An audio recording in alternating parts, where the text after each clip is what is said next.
பரிசீலனை நடத்துற. 10 வயசுல பார்வைய பதிச்ச மீச முளக்கில ஆசைய வளர்த்த கொஞ்சம் கிளி ஒன்ன கவிதையில் வடிச்ச 5 புலவருக்கு 1000 கொடுத்த சிங்காரி ரம்பையெல்லாம் என் மேல கண்ணு வைக்க அடியே அடியே உன் மேல புள்ளி வச்சேன். கேட்டாலே ஒரு கேள்வி நெஞ்ச கிள்ளி விட்ட படுபாவி பாவி.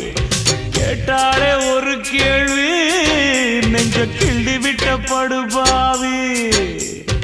ஏதேது என்ன பேசி புட்ட எக்கு தப்பா வார்த்தை வீசி புட்ட பொண்ணு கேட்டு வந்த என்ன தண்ணி போட்டு அலைய விட்ட. கேட்டாலே ஒரு கேள்வி நெஞ்ச கிள்ளி விட்ட படுபாவி. ஐயோ கேட்டாலே ஒரு கேள்வி நெஞ்ச கிள்ளி